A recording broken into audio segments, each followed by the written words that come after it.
그녀의 이름은 토미입니다. 올해 89세입니다. 매일 저녁 그녀는 지난 60년 동안 만들어 온 것과 정확히 똑같은 식단을 준비합니다. 그녀는 아무것도 계량하지 않습니다. 단 1칼로리도 계산하지 않습니다. 그저 아주 특정한 순서로 접시를 채울 뿐입니다. 채소를 먼저 담고 약간의 밥을 얹은 다음 가장자리 근처에 작은 생선 한 조각을 놓습니다.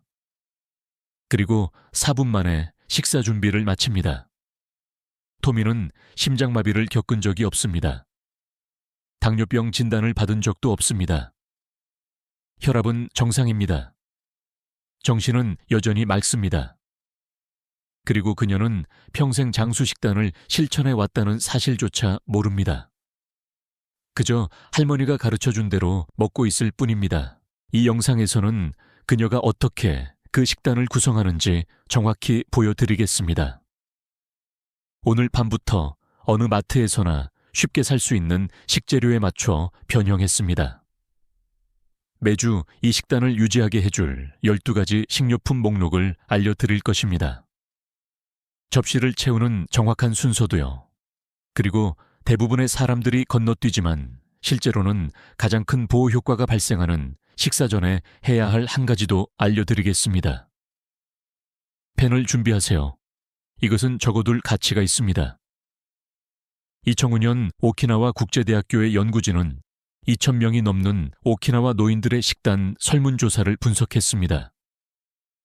거의 30년에 달하는 식습관 데이터였습니다. 그들은 뭔가 복잡한 것을 발견할 것이라 예상했습니다. 특정한 슈퍼푸드 유전자 혹은 영양제 같은 것 말입니다. 하지만 그들이 발견한 것은 하나의 접시 식단이었습니다. 전통적인 오키나와 식단은 복합 탄수화물 85%, 단백질 9%, 지방 6%로 구성됩니다. 지난 40년 동안 서구의 식단 권장사항이 강조해 온 것과는 정반대입니다. 그리고 이 식단을 먹는 인구는 같은 연령대의 미국인보다 심장질환으로 인한 사망률이 8배나 낮았습니다. 전립선암은 7배, 유방암은 6.5배 낮았습니다. 잠시 생각해 보십시오. 10%나 20%가 적은 것이 아닙니다. 심장질환 사망률이 8배나 낮습니다. 붉은 고기, 유제품 가공식품을 거의 먹지 않는 인구 집단에서 말입니다. 하지만 단백질 파우더 영양제 헬스장 회원권도 거의 없이 그저 수십 년 동안 매일 저녁 특정한 방식으로 구성된 식단을 먹었을 뿐입니다. 연구진은 또한 오키나와 노인들이 생물학적 수준에서 더 천천히 노화하고 있다는 사실을 발견했습니다. 그들의 신체는 실제 나이보다 더 젊게 기능하고 있었습니다. 뭔가 특별한 것 때문이 아니었습니다. 접시 위에 무엇이 있었는지, 그리고 다른 음식에 비해 채소의 비율이 얼마나 높았는지 때문이었습니다. 오키나와 사람 중 누구도 이 사실을 알지 못했습니다. 그들은 그저 할머니가 요리하던 방식대로 먹고 있었을 뿐입니다. 이제 당연한 질문이 생깁니다. 이것이 오키나와 음식에만 효과가 있을까요? 2016년 스웨덴 룬드 대학교의 한 연구팀이 그에 대한 답을 내놓았습니다. 그들은 제2형 당뇨병 환자 30명을 대상으로 연구를 진행했습니다. 평균 연령은 57세였고 대부분 과체중이었습니다. 그리고 오키나와 식단의 원칙을 유럽의 일반 마트에서 파는 음식에 완전히 적용했습니다. 일본 마트도 수입품도 없었습니다. 12주 후 혈당은 20% 감소했고 체중은 7% 줄었으며 혈압은 거의 10포인트 떨어졌습니다. 게다가 혈당 개선은 2주차에 나타났습니다. 의미 있는 체중 감량이 일어나기도 전이었습니다. 이것이 현실적으로 무엇을 의미하는지 생각해 보십시오. 환자들은 식사량을 줄이지 않았습니다.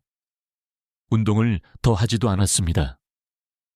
그들은 접시 위의 비율을 바꿨을 뿐입니다. 그러자 2주 만에 생물학적 변화가 시작되었습니다. 이 메커니즘은 음식이 어느 나라에서 왔는지 신경 쓰지 않습니다. 중요한 것은 비율입니다. 그리고 이 비율은 추가 비용 없이 오늘 밤 당장 여러분의 식탁에서도 구성할 수 있습니다. 하지만 구체적인 방법을 알아보기 전에 여러분이 이해하셨으면 하는 것이 있습니다. 사람들이 장수 식단을 따라하려고 할 때 보통 놓치는 부분이기 때문입니다. 이 수치를 만들어낸 오키나와 사람들은 건강해지려고 노력한 것이 아니었습니다. 그들은 자신이 장수 연구의 대상이라는 사실조차 몰랐습니다. 접시의 몇 %가 단백질인지 채소인지 생각하지 않았습니다. 그들은 그저 저녁을 먹었을 뿐입니다. 어머니가 만들어주셨던 것과 똑같은 저녁을 똑같은 순서로 근처에서 자란 똑같은 재료로 말입니다. 초주젠 장수 식단은 누군가 설계한 프로토콜이 아니었습니다. 그것은 그저 식단이 항상 그래왔기 때문에 그런 모습을 띄었을 뿐입니다. 이것이 중요한 이유는 이 시스템이 어떻게 작동하는지에 대한 중요한 사실을 알려주기 때문입니다. 이 시스템은 자동적이기 때문에 효과가 있습니다. 오키나와에서는 아무도 저녁 식탁에 앉아 단백질과 채소의 비율이 얼마나 되는지 생각하지 않습니다. 그저 특정한 순서로 접시를 채우고 먹을 뿐입니다. 구조가 알아서 작동합니다. 사람이 애쓸 필요가 없습니다. 그것이 바로 우리가 여기서 만들고자 하는 것입니다. 여러분이 관리해야 할 새로운 다이어트가 아닙니다.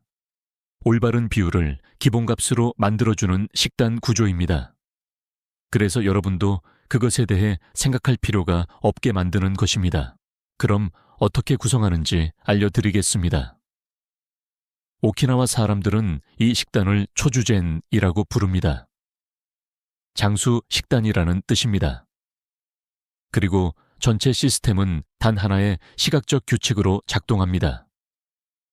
접시에 다른 것을 담기 전에, 단백질이나 밥을 담기 전에 접시의 절반을 채소와 고구마로 먼저 채우는 것입니다. 그게 전부입니다. 이것이 다른 모든 것을 자동으로 만들어주는 구조적 변화입니다. 닭고기를 덜기 위해 주걱을 들기 전에 이미 접시의 절반이 고구마와 시금치로 덮여 있다면 물리적으로 평소에 먹던 양의 단백질을 담을 수 없습니다. 접시가 알아서 계산을 해줍니다. 여러분이 결정할 필요가 없습니다. 앱도 저울도 의지력도 필요 없습니다. 단계별 순서는 다음과 같습니다. 첫째, 고구마입니다. 접시의 4분의 1을 채웁니다. 미국의 주황색 고구마도 오키나와의 자색 고구마와 정확히 똑같은 효과를 냅니다. 식이섬유도 같고 에너지를 천천히 방출하는 것도 같습니다. 일요일에 한꺼번에 구워두고 일주일 내내 데워 드세요. 오븐에서 20분 굽는 것은 비용이 거의 들지 않으며 매일 해야 하는 결정을 완전히 없애줍니다. 오늘 밤 집에 고구마가 없다면 구운 당근이나 땅콩호박도 똑같은 역할을 합니다. 둘째 짙은 IP 채소입니다. 접시에 또 다른 4분의 1을 채웁니다. 냉동 시금치, 냉동 브로콜리 케일, 구운 당근 등 냉동실에 있는 것이면 무엇이든 좋습니다. 한 줌을 팬에 넣고 참기름 약간과 소금 한 꼬집을 더해 듭니다. 냉동 상태에서 3분이면 됩니다. 양배추가 있다면 그것도 좋습니다. 오키나와 사람들은 양배추를 많이 먹는데 서구의 건강 관련 분야에서는 거의 언급되지 않습니다. 어느 마트에서나 살 수 있는 가장 저렴하고 실용적인 채소 중 하나라는 점을 생각하면 안타까운 일입니다. 자, 이제 접시가 벌써 반이나 찼습니다. 그리고 여러분은 단 하나의 어려운 결정도 내리지 않았습니다. 셋째, 밥 한 주걱입니다. 꽉 쥔 주먹만한 크기입니다. 아마 평소에 드시던 것보다 적을 것입니다. 하지만 기억하세요. 고구마가 이미 접시의 4분의 1을 덮고 있습니다. 복합 탄수화물은 이미 충분합니다. 무언가를 제한하는 것이 아닙니다. 그저 다르게 분배할 뿐입니다. 넷째 단백질입니다. 3, 4온스 약 85, 115g 정도입니다. 대략 카드 한 벌 크기입니다. 연어, 닭고기, 고등어, 통조림 등 평소에 사던 것이면 무엇이든 좋습니다. 접시의 가장자리 근처에 놓습니다. 중앙이 아닙니다. 여러 요소 중 하나일 뿐입니다. 이것이 바로 초주젠입니다. 어느 마트에서나 살 수 있는 음식으로 구성됩니다. 배달 음식을 주문하는 것보다 시간이 덜 걸립니다. 자, 이것을 복잡하게 생각하시기 전에 한 가지를 아주 분명히 하고 싶습니다. 시작하기 위해 이번 주에 새로운 것을 살 필요는 없습니다. 이미 주방에 있는 것을 살펴보세요. 고구마 냉동, 시금치 한 봉지, 약간의 밥, 그리고 평소에 먹는 단백질이 있다면 오늘 밤에 필요한 모든 것을 갖춘 것입니다. 이 영상 끝에 알려드릴 식료품 목록은 일주일 전체를 위한 버전입니다. 오늘 밤에는 그냥 가지고 있는 것을 사용하세요. 그리고 올바른 순서로 접시를 채우세요. 이제 실수하기 쉬운 부분입니다. 거의 모든 사람이 여기서 걸려 넘어집니다. 대부분의 사람들은 두부라는 말을 들으면 닭고기를 대체하는 크고 하얀 덩어리를 떠올립니다. 이해할 만합니다. 서구의 모든 마트에서 두부를 그렇게 팔기 때문입니다. 한 팩 전체를 접시 중앙에 놓고 단백질 역할을 하도록 합니다. 그들은 그것을 밋밋하게 요리합니다. 식감도 낯섭니다. 두세 번 시도해본 후에는 포기하고 원래 알던 식단으로 돌아갑니다. 하지만 오키나와 데이터에서 두부는 절대 그런 식으로 등장하지 않았습니다. 60년간의 오키나와 식단 기록에서 두부는 한 번도 접시 중앙에 놓인 적이 없었습니다. 된장국에 들어간 두세 개의 작은 깍둑썰기 조각으로 등장했습니다. 참기름과 양배추를 넣은 채소 요리에 몇 조각 섞여 있는 정도였습니다. 오키나와 사람들의 개별 식사에서 두부의 총량은 미국 요리사들이 가니시 고명라고 부를 만한 수준이었습니다. 그 위치에 있는 그 적은 양이 바로 기록된 이점이 나오는 정확한 출처입니다. 두부의 이소플라본은 같은 연령대의 서양인에 비해 오키나와 인구의 유방암 및 전립선암 발병률을 극적으로 낮추는 것과 관련이 있습니다. 이에 대한 연구는 일관되며 수십 년 전으로 거슬러 올라갑니다. 하지만 보호 효과를 내는 복용량은 스테이크처럼 제공되는 두부 한 모가 아닙니다. 대부분의 식사에 적은 양으로 존재하며 조용히 제 역할을 하는 배경 재료입니다. 두부 한 모 전체가 필요하지 않습니다. 데이터 전반에 걸쳐 실제로 나타난 양만큼의 화합물이 필요할 뿐입니다. 실용적인 방법은 이렇습니다. 다음에 국이나 채소 요리를 만들 때 상에 내기 전에 단단한 두부를 작게 깍둑 썰기하여 두세 조각 냄비에 넣으세요. 단백질을 대체하는 것이 아닙니다. 두부 요리를 만드는 것도 아닙니다. 이미 만들고 있는 요리에 한 가지 재료를 소량 추가하는 것뿐입니다. 그게 전부입니다. 그것이 바로 60년간의 오키나와 식단 기록의 실제 모습이었습니다. 이제 접시보다 먼저 나오는 요소입니다. 이것은 대부분의 사람들이 완전히 놓치는 부분입니다. 그리고 솔직히 말해서 전체 시스템에서 가장 중요한 부분일지도 모릅니다.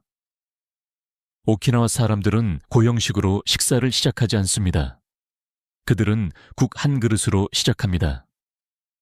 가벼운 된장국, 즉 뜨거운 물에 된장 한 스푼을 풀고 두부 두세 조각을 넣은 국이본 식사가 나오기 전에 제공됩니다.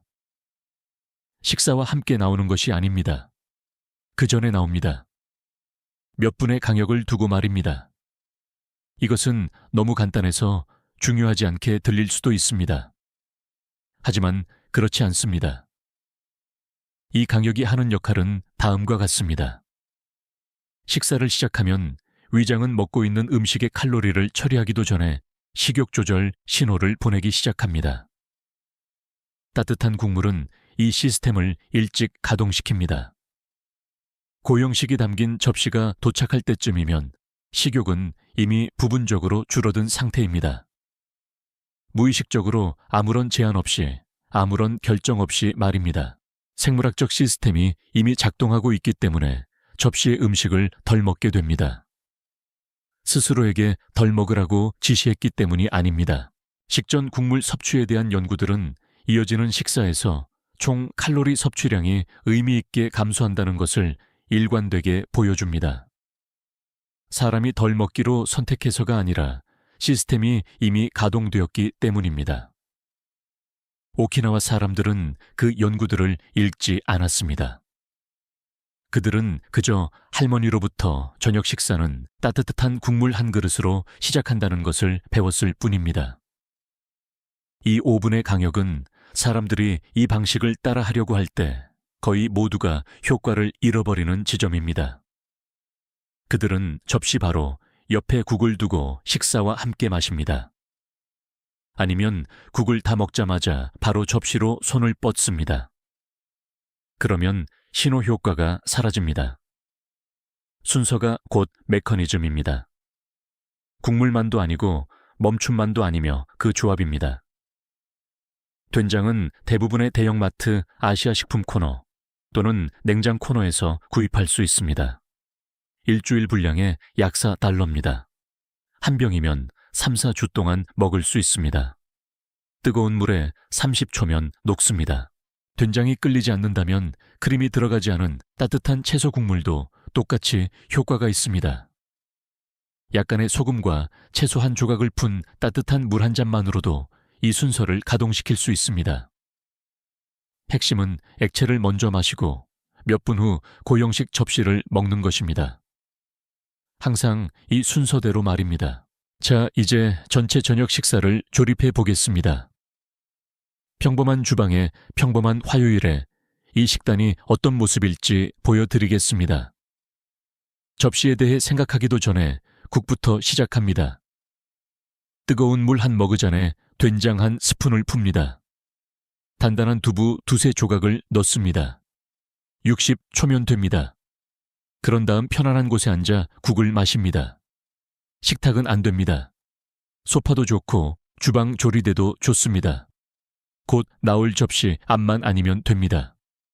5분입니다. 그런 다음 접시를 준비합니다. 고구마를 먼저 올립니다. 접시의 4분의 1입니다. 일요일에 미리 구워둔 것입니다. 다음은 짙은 녹색 채소입니다. 또 다른 4분의 1입니다. 국을 우려내는 동안 팬에 든 냉동 시금치입니다. 밥 한 주먹, 가장자리 근처에 단백질을 놓습니다. 자리에 앉습니다. 식사합니다. 20분이면 끝납니다. 그게 전부입니다. 이것이 전체 시스템입니다.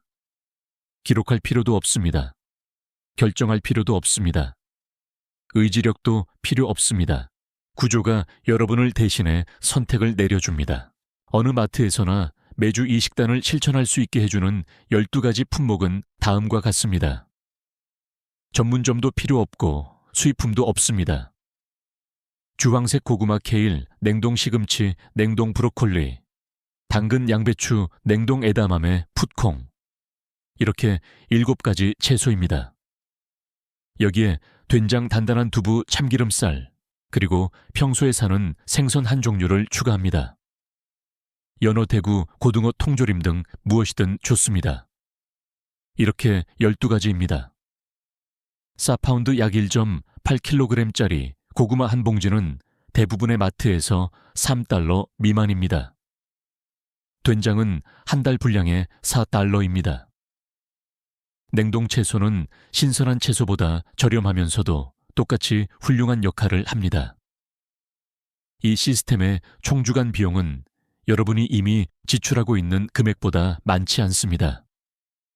대부분의 경우 더 적게 듭니다. 이 품목들 중 대부분은 아마 지금 당장 여러분의 주방에 있을 것입니다. 이것을 꾸준히 실행하면 어떤 일이 일어날까요? 첫 주에 대부분의 사람들은 2가지를 알아차립니다. 첫째 저녁 식사 후 몸이 더 가벼워진 것을 느낍니다. 양을 극적으로 줄여서가 아니라 접시가 채소 위주로 바뀌고 무거운 음식이 줄었기 때문입니다. 접시의 모습은 비슷하지만 비율이 다릅니다. 둘째 잠자리에 들기 전에 배고픔을 덜 느낍니다. 국물 순서가 제 역할을 한 것입니다. 의식적인 제한 없이도 저녁 내내 식욕이 조금 낮게 유지되었습니다. 첫 주에 어떤 사람들은 접시가 이상해 보인다고 느끼기도 합니다. 채소가 너무 많고 익숙한 음식은 부족하다고 말입니다. 그런 느낌은 지나갑니다. 시스템이 잘못되었다는 신호가 아닙니다. 이전의 식단 구조가 너무 깊이 뿌리박혀 있어서 증거가 가리키는 방향이 아님에도 불구하고 그것이 정상처럼 느껴진다는 신호일 뿐입니다. 평가하기 전에 10일만 시도해보세요. 30일이 지나면 국물을 먼저 먹는 습관이 자리 잡습니다. 그것을 하나의 단계로 생각하지 않게 됩니다.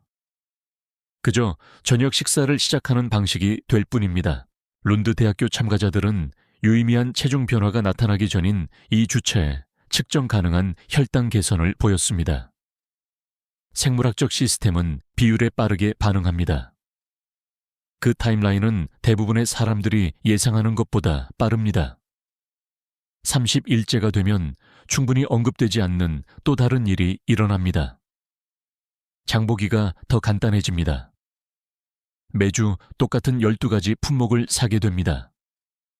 새로운 것을 찾지 않습니다. 일요일에는 고구마를 오븐에 넣습니다. 냉동 시금치는 항상 냉동실에 있습니다. 된장은 한 달 동안 먹을 수 있습니다. 목록이 바뀌지 않기 때문에 장보는 시간이 짧아집니다. 90일이 되면 의식적으로 접시를 구성하지 않게 됩니다. 그저 늘 하던 대로 고구마를 먼저 올립니다. 밥을 풀 때쯤이면 이미 접시가 반쯤 차 있기 때문에 밥의 양이 줄어듭니다. 이제 저녁 식사는 그렇게 시작하는 것이기 때문에 국은 이미 가스레인지 위에 올려져 있습니다. 시스템이 보이지 않게 된 것입니다. 이것이 바로 토미에게 효과가 있었던 방식입니다. 그리고 윌콕스 연구에 참여한 2,000명의 오키나와 노인들에게도 그 이전의 모든 세대에게도 마찬가지였습니다. 그들은 프로토콜을 따르고 있었던 것이 아닙니다. 그저 저녁을 먹고 있었을 뿐입니다. 이번 주에 한 가지 행동을 실천해 보세요. 오늘 밤이나 내일, 다음 주요 식사 때 채소와 고구마를 접시에 먼저 담으세요. 단백질을 올리기 전에 접시의 절반을 채우세요. 단백질을 바꾸지 마세요. 장보는 곳을 바꾸지 마세요. 지출 비용을 바꾸지 마세요. 그저 무엇을 먼저 담을지만 바꾸고 나머지는 비율에 맡기세요. 그리고 지금 바로 댓글로 알려주세요. 여러분의 저녁 접시에서 가장 많은 공간을 차지하는 것은 무엇인가요? 단백질인가요? 채소인가요? 아니면 탄수화물인가요? 아래에 남겨주세요. 제가 하나하나 다 읽어보겠습니다. 여러분의 답변이 다음 영상의 주제가 될 수도 있습니다. 토미는 음식의 무게를 잰 적이 없습니다. 다량 영양소를 계산한 적도 없습니다. 그녀는 매일 저녁 똑같은 방식으로 접시를 채웠을 뿐입니다. 채소를 먼저 담고 약간의 밥을 얹고 가장자리 근처에 작은 생선 한 조각을 놓았습니다. 그녀는 89세입니다. 그리고 그녀의 접시는 29세 때와 정확히 똑같은 모습입니다. 이 이야기가 주방에 있는 소박한 식재료를 바라보는 여러분의 시각을 바꾸었다면 채널을 구독하고 좋아요를 눌러주세요. 우리는 그들이 묻어두려 했던 역사와 과학을 파헤치고 있습니다. 더 건강한 미래를 위한 씨앗을 심어봅시다. 장수의 다음 보물이 곧 공개될 것입니다.